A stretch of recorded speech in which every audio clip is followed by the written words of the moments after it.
and strong frontliner. Very good all around. Very good early. Good all around. Good early. Good all around. Good all. Like, I don't think I made a bad tier list. But every time I try to make lunch for anyone else in my head, I end up dreaming of you, and you come to me. Good morning. It's honestly a troll pick, but the reason why I picked it is because just for licks, I wanted a move that can hook, just like in League of Legends, where you have like Blitzcrank or Thresh, and Lick can do all of that. Another problem is it's just like a very unexplored territory, if I'm being honest. I can't really say how strong it is, but it's most likely a troll pick. It's kind of hard for you to control the lane with just hooking people pre-5, and you do have utility through Dream Eater, but the way you throw out Dream Eater and when you recast again, you position yourself forward.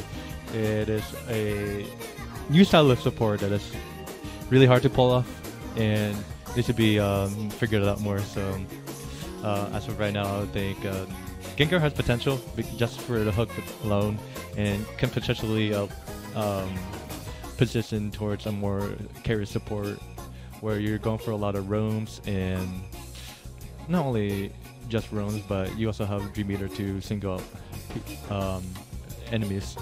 But for now, because how much I prioritize having mons being strong in lane and being able to control them and help their carry partners get to their appropriate power spikes, I'm gonna have to add Gengar to subpar. Oh man. So next up is Mr. Mime. A lot of people underrate this mon, and a lot of people don't think it's good enough. But I'll just position it right now to its appropriate place. I think it belongs to A+, and it's like what I said before. It's able to control the lane well enough to help the opponents scale to their power spike. And it's not only just, pressure, being able to pressure people good enough, but it's also has the tools to potentially create picks and snowball further. And I think you compare mine with a lot of carry, just from the virtue of having a very good kit that can be blindly flicked into other people. Like it's boosted autos, it's barrier / light screen and confusion. A lot of mods I'd like to think can take advantage of that, and it's not only just the CC, but also it's also like it's easy to create a positive trade if you're using confusion at max range, and if you're in a matchup where you have the range advantage with a confusion alone, you're in a pretty good spot. So, and I'm only just listing like level 1 to 6 from Fake Out and light screen, barrier, confusion. I'm mostly just barrier and confusion, by the way. I think if you were to have power swap and psychic, or just power swap alone, I would be subpar. Just hard, like very nerfed. So, anyways, it's not just the base kit alone from its confusion to barrier, but you also have probably one of the best unites out there. Just the fact that it's unite, it's a playmaking move that has an innate a dash forwards to engage towards the enemy, or potentially peel free for your teammates. It's a very good unite. You're able to set up a lot of plays due to the unite providing CC and a large AoE. So yeah, I play some map up here very good. No, Machamp, I'll just put it out of mind. I'm not even gonna talk about submission. I don't have any experience with it, so I can't really tell you like any good information about it. I'd be lying if I were to tell you, oh, you could consider it, you know. And even if I were to consider a submission Machamp, it might be in subpar, but you kind of wanna.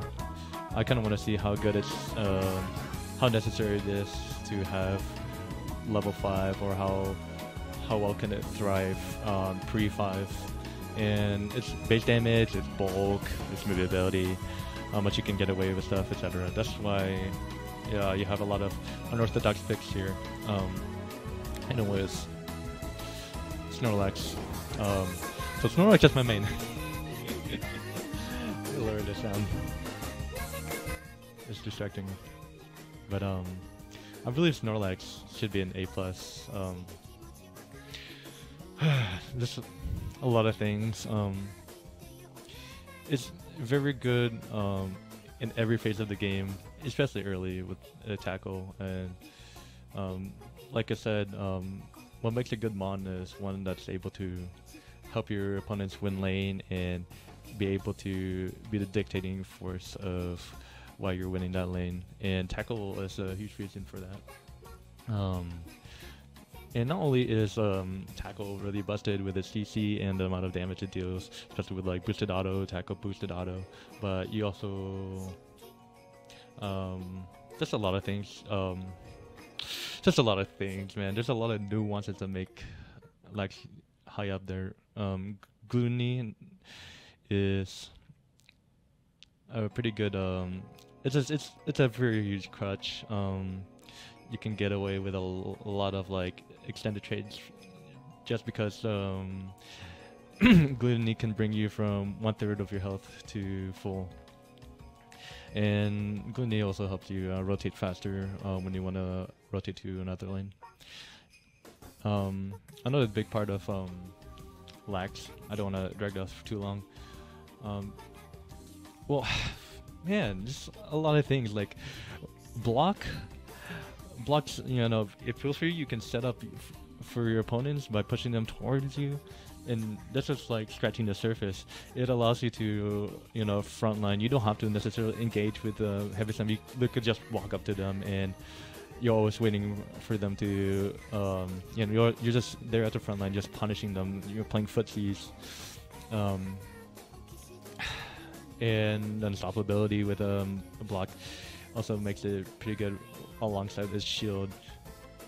For example, like let's say Delphox wanted to deter you with Fire Spin, you know, just walk away a bit, and then you hold block.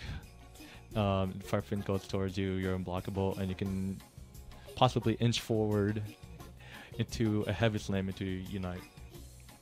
You know, no Punisher uptime. And another thing with heavy slam, also like free of use within its range. Also AoE CC knock up is pretty good, able to wall hop. And honestly, it's very less power spike. It's level 9. Not only does it provide AoE CC, which is pretty good, as I stated with with Mime, but also heals you up to where you're healthy and be able to take another interactions. Even though it's not S tier, I have a lot of high opinions with Lex, and this may be my longest most time talking about how good Lex is. It does not deserve to be here, just FYI, just it's not in this spot. Next up is Crosso. So it's a very weird mon. And honestly, from the virtue of Rock Tomb alone, it could probably be placed down here. You're able to infuriate a lot of people with if your opponents are bad, and you're able to catching up with Rock Tomb, and like that, the structure that Rock Tomb sets up is very isolating and also slows down the opponent. And honestly, Rock Tomb is literally what Mean Look is literally what Rock Tomb wants to be, but it still does its job well enough. It's suffocating because of its slow and the pretty huge terrain that's wrapped around you. So yeah, Cressel. So we'll get into this like auto attacking enchanters, very important. And I know I put Duraludon Sakura, but not really enchanter, but so much more of a damage carry that trusts your win lane. So, anyways, Eldegoss I would place probably. This one's really hard. Crud. I would honestly place Eld in A. And the reason why I would have it A, it's enchanter properties that you could, it does like good enough, right? And it has the tools to win lane, which probably would make it up to like A plus. But I find, especially with like, skirmishers in the meta like Dodrio and Urshifu and Zoroark, I would like to have a mon that's basically does the same thing, such as Blissey, but also like complements the dive heavy playstyle. And when it comes to Blissey, it's able to complement that through Unite. And so does Eldegoss with its Unite too, let's be fair. But it's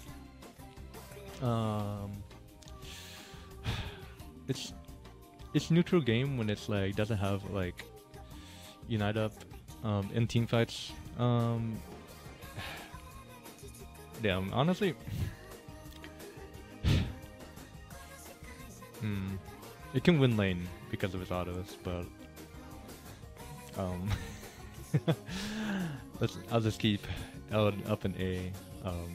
There are more better enchanter picks, and speaking of better enchanter picks, let's place Hoopa at the top. There's a lot of things going for it, just like Eld, as its ranged auto attacks that can safely win trades and help you win lane because you're creating a HP deficit. And when you win those trades, your future interactions may be a lot more favorable. And from potentially getting a kill to getting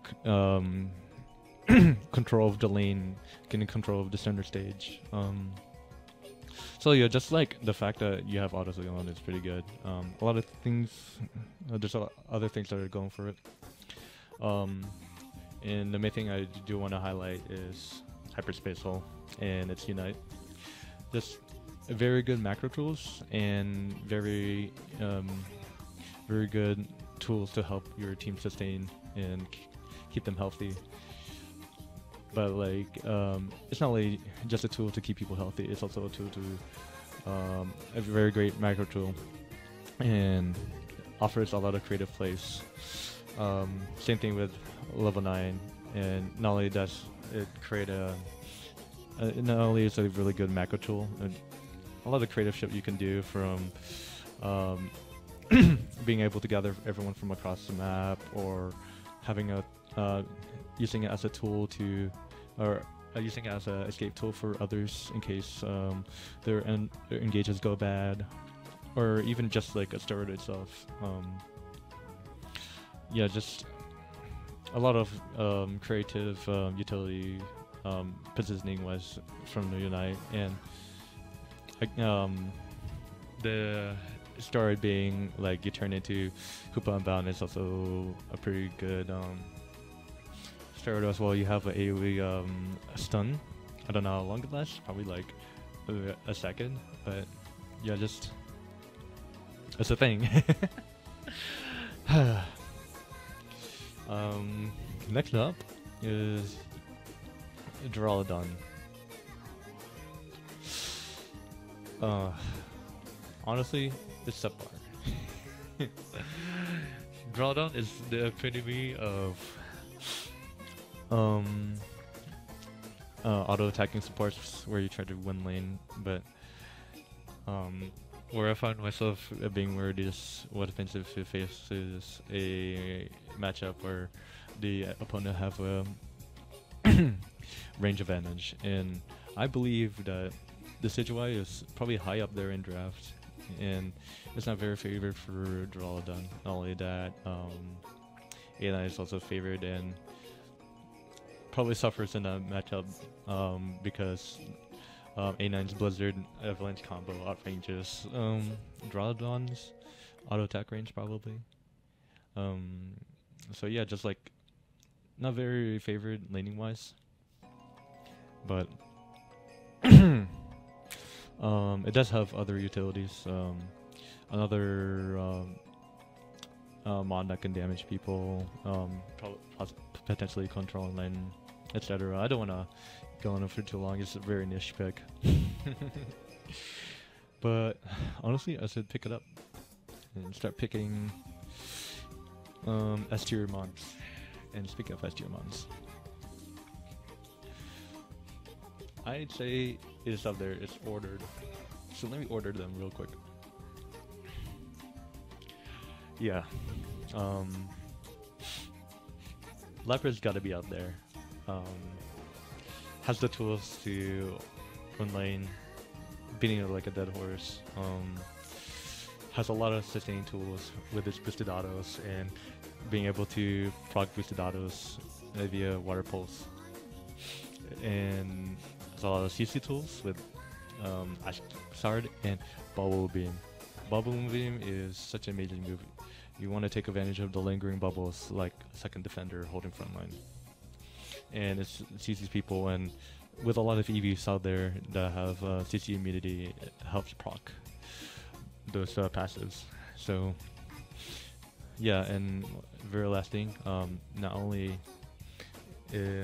does Lapras have a playmaking ultimate with its AoE knockup that's like 1.5 seconds long with an 89-second long cooldown at maximum, but you're also able to transport your opponents around to where you want to have the interaction be taken at. So not only it's a good playmaking tool, but it's also a good macro tool, helping your opponents reach to a certain place faster.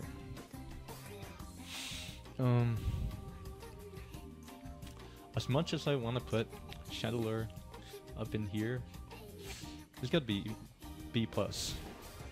And you may be wondering, why do you want to pick Chandelure?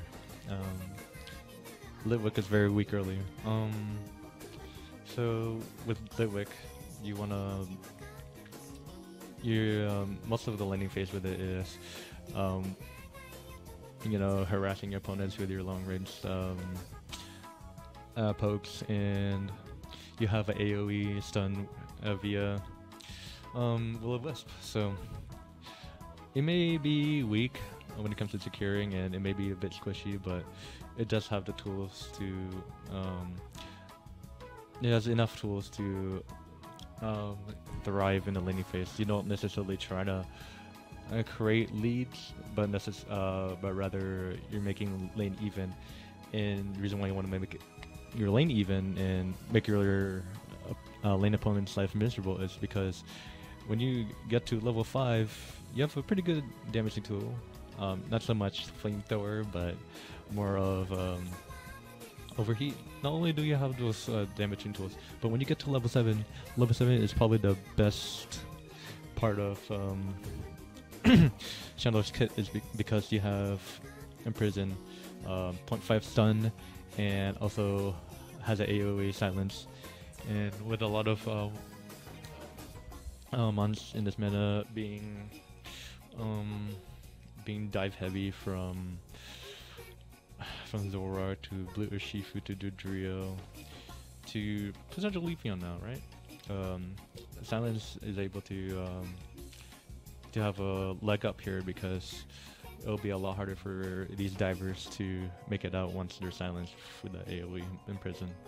Our underrated tool is the blind from the Unite, which is more of what the Unite's supposed to be rather than his damaging Ray.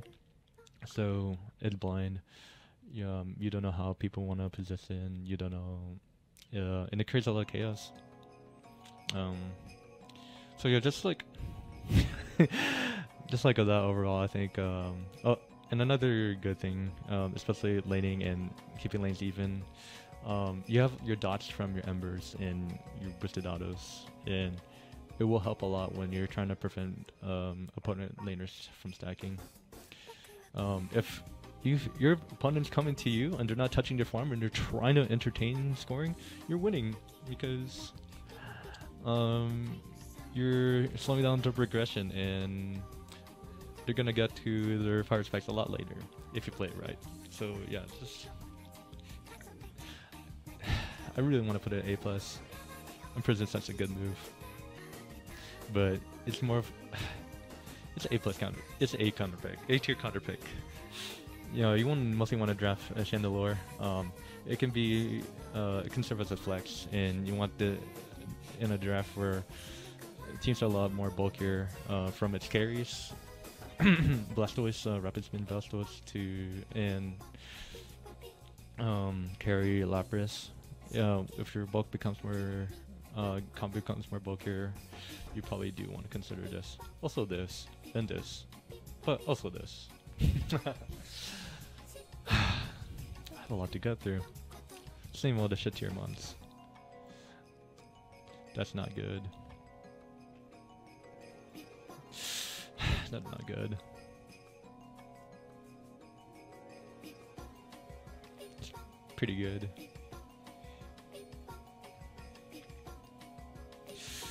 Oh man. Fuck. I should explain them. Glaceon, same issue with Duraludon, but it's a lot more this is shorter range and doesn't have a lot of utility. It's a troll pick.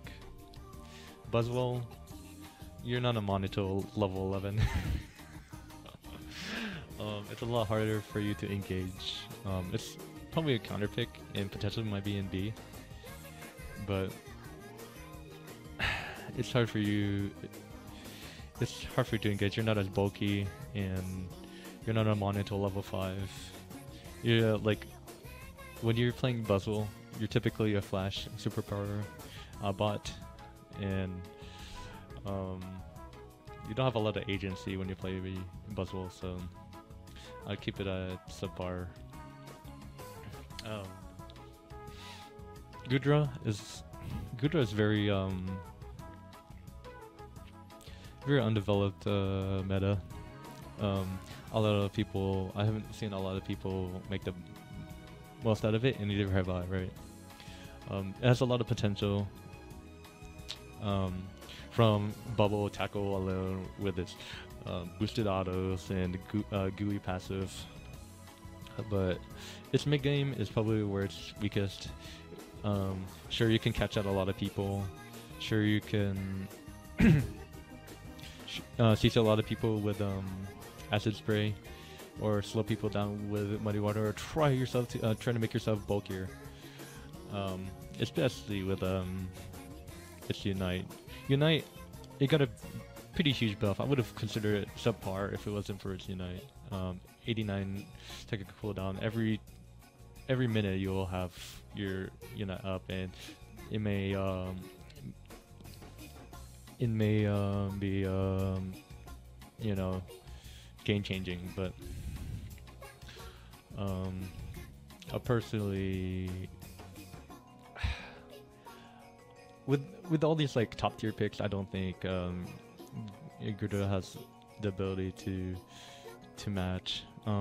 Unless this meta's figured out, unless we have a Gudra one trick, I don't think it should be out there. We can only think of the potential. We haven't seen so many results, and it is a very tricky one. It's hard to figure out. Cramorant, as much as I hate to say it, same vein with Gengar. I wanted to hook him on, therefore therefore surf Cram, but you find yourself playing black a lot more, and it finds itself to be subpar when you have a lot better range harassers from Hoopa to to Eld. And man, I haven't even touched Comfy. If you pair it with a skirmisher or any like divers, like speedsters rather, they're probably gonna have a very hard time to. I just yes, the healing is pretty good with Comfy, and the change that it provides, and the CC that comes out of it. I think Grassnet is a better move, by the way, over Magical Leaf. It has the tools to be good in neutral because of the ranged utility CC, and has a special amount of healing, especially with its Unite and its floral healing. I think its best power spike comes at level 10. Not only you're spamming Comfy on cooldown, but you're also providing a speed boost, and that speed boost can be used for so many things. It could be a good macro tool, helping you rotate faster, to being good in combat. You know, being able to weave through and potentially outplay your opponents from that speed boost. So yeah, just Comfy. It's A. It still has its weaknesses. It's not. It's still weak in the lane phase, but it is a beast during team fighting.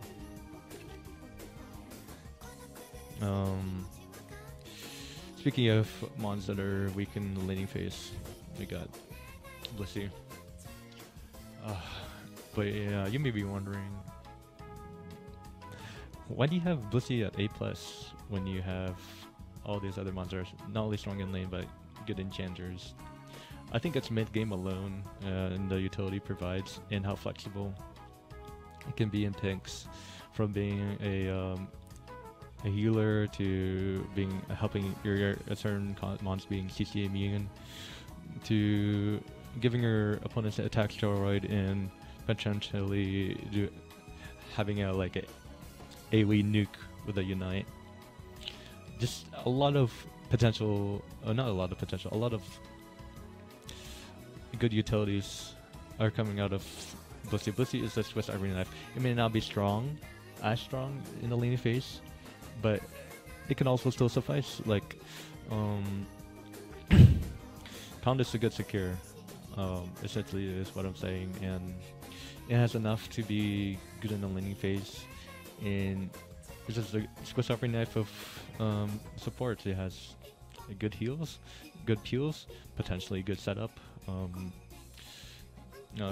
good engage with its Unite, and has a steroid that makes a carry that potentially might be fed even more stronger, or maybe you're behind. It provides still, right? You're a lot more bulkier, a lot more stronger, and there's a lot of good that can come out of that sort of utility. So yeah, Blissey is A+. It fits in a lot of compositions too, compared to Eld and Comfy and Chandelure. Pikachu. Pikachu is subpar. It's another auto attack and carry with CC and good damage. Well, I mean, what else is there to say, man? Yeah, just not good. Let's get to the rough parts. Oh, I'll put that guy there. Mamoswine is. This might be a hot take. A lot of people not like this, but it's subpar. And you may be wondering, really, Crustle, Goodra over Mamoswine? So I will say this: Mamoswine has very good tools, has tackle and ice guard, and has a lot of tools that can peel for your opponents and engage.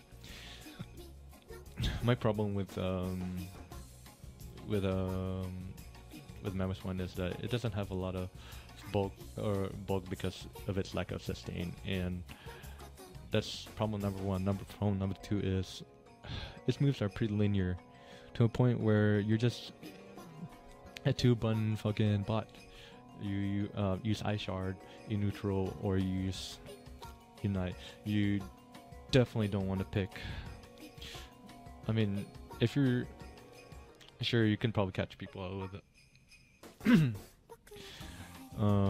Catch people out with like high horsepower or earthquake, but it's too linear. I'm not a fan of it. You can catch people out, yeah, but yeah, it's just very linear mon. Not great mid game, and suffers in the late. People will wither you out and strangle you, and yeah, you just faint. Not a good mon. Blastoise might be. This would be Futuremon. Its autos is also pretty good, like just like with Eld and Hoopa. But its problem, it has like sufficient amount of tools to, like, just like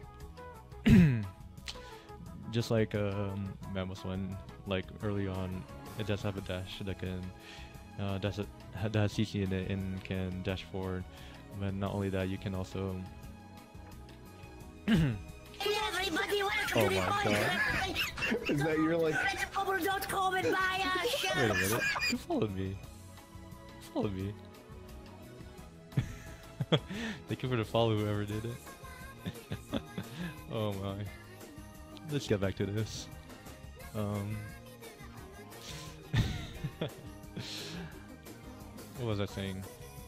I have those tools too, and but Surf is another linear tool, just like high horsepower, which is like insufferable to use in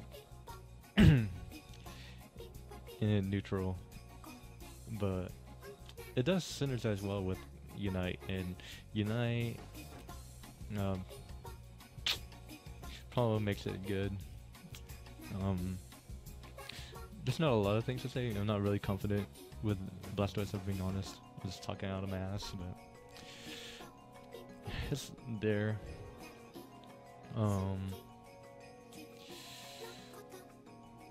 Support A9? I never played this, but it has potential. It has potential. There's like all this like support carrier picks like Espeon.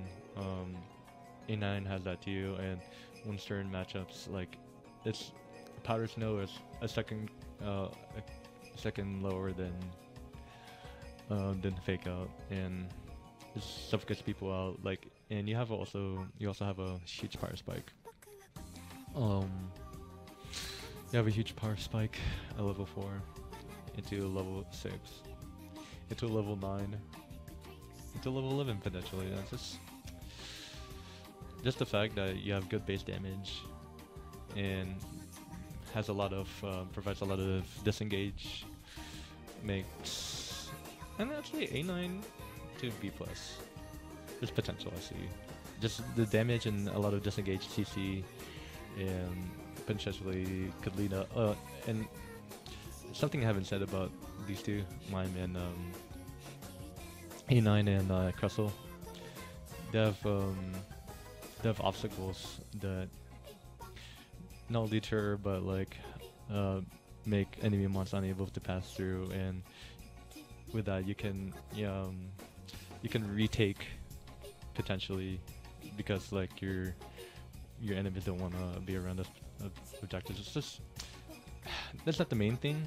They're also preventing where certain enemies would like to go, but Um, I'd say they're pretty good.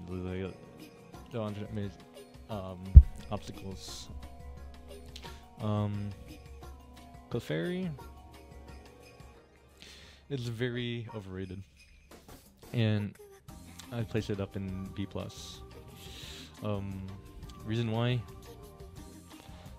Sure has a lot of healing, basically heal bot, and can shut down a lot of mons in this meta with its dashes, because they have dashes, especially Zorak.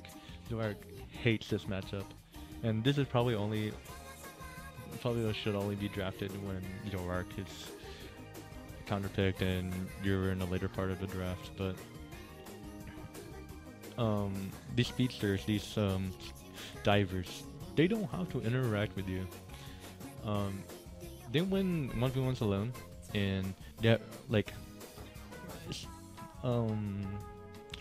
with MOBAs in general, like team fighting isn't the only avenue to win the game.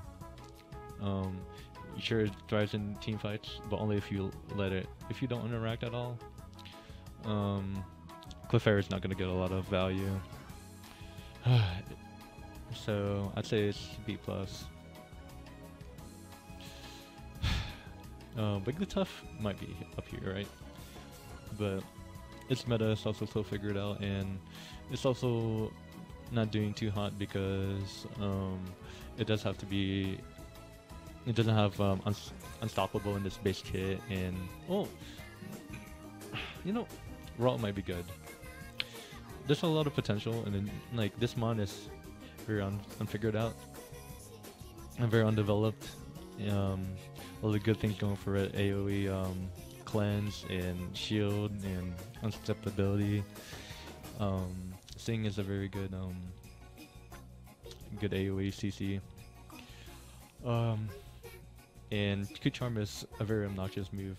Like, you could literally stand in the front line and people will respect you because they don't want to get charmed toward, like, they don't want to get charmed towards a Wigglytuff, which may follow up with the Sing, but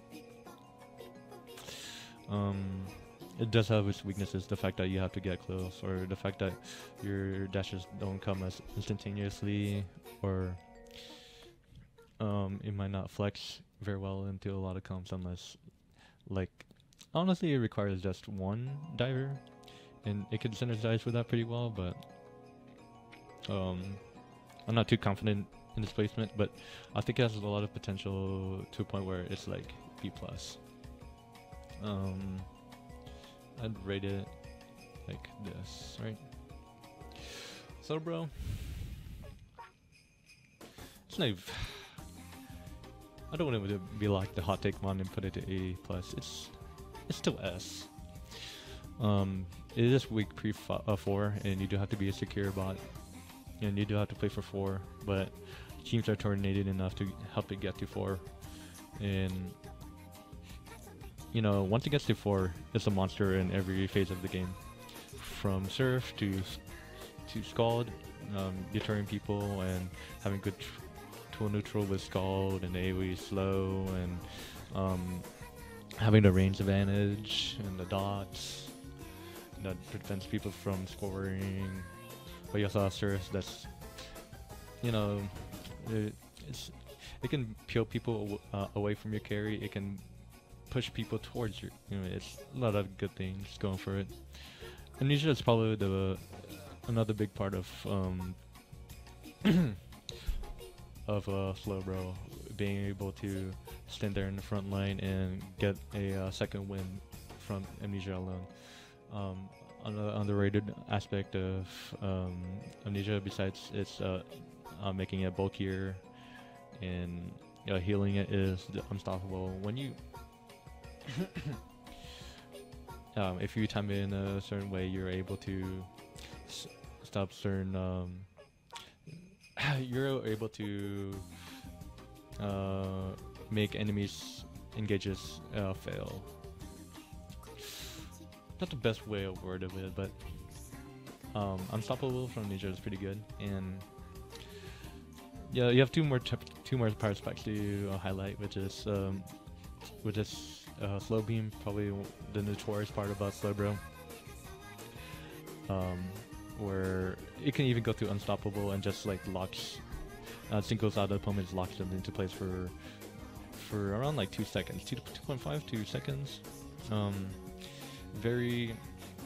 It can create such picks. If coordinated well, a slow beam means the death sentence to any mon. So it's just the fact that it can completely shut down Mon makes the mon pretty good and pretty high up here. I'd say if it wasn't for slow beam, it would be A+, but slow beam push it up there, and then level 11 just makes Surf a lot more obnoxious. 2 more CCs with peeling and knocking back and yada yada. It's just a strong mon. People still underrated it because like a lot of people pick it up, but it seems to be there a lot more counterplay, but yeah, it's good mon.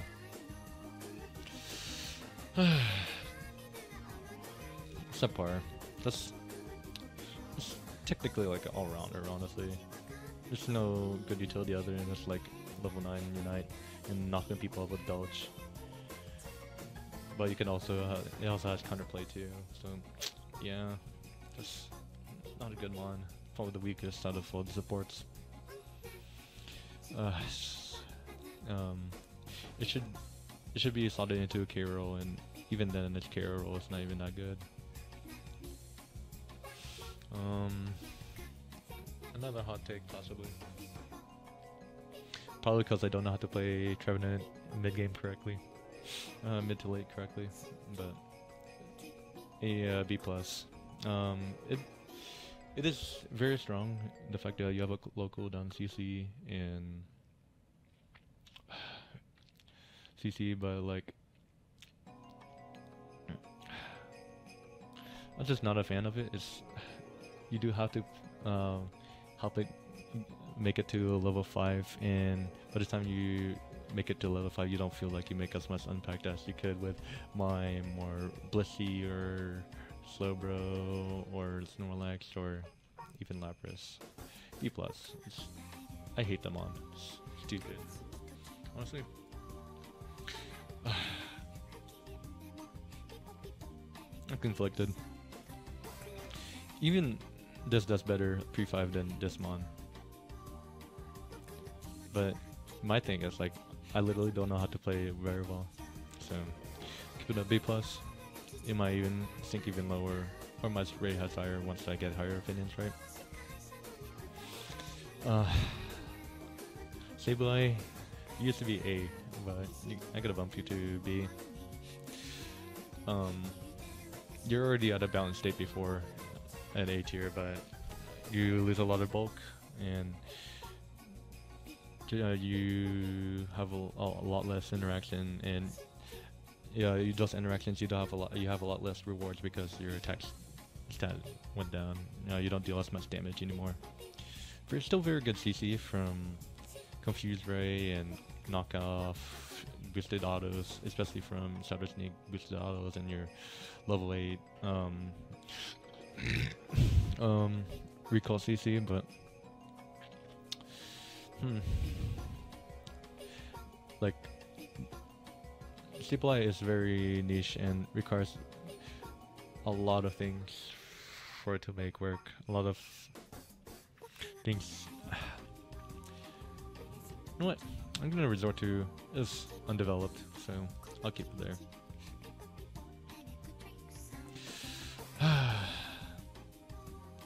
Espeon, I put it at 2B+. Psylocke did get nerfed and it doesn't deal as much damage anymore. So you don't win lane for free once you reach level 4, but it still provides CC and has a lot of good engage and disengage from the Unite. Underrated, but I like going for because level 4 and level 8 is power spike. I like going for store power, help you control a lane and you just bully the fuck out of your opponents. I think that's why Espeon should be up here And it should be drafted with against mons that are, don't have a lot of long range neutral tools like Decidueye or maybe Delphox, but mostly Decidueye and Mew and Solid Beam Venusaur. I really don't know what to say for foul play, but Mean Look is up there. Probably even better than I think Mean Look makes them on. The fact you can isolate people to where you can make the pick or deny them from its engage. Mean Look is such an overpowered move. And Snarl makes it bulky too. Puts it autos, good form of sustain. Could steal people's shield and have, a small micro stun from its Unite. Just a busted mon. Not a lot of price to say for it. Possibly up here. I don't know what to say about foul play. It's probably a counterplay to more physical attackers, but it's probably still good too, right? Snarl also makes them unstoppable and makes it a lot more bulkier because you're reducing people's special attack and attack. But yeah, that was the final fucking tier placement. I should probably order this. Probably Lapras on top. I have high thoughts on Lapras. Umbreon is busted as fuck. Very good macro. Strong in laning. But it's about time I head out, This has been a long ass tier list.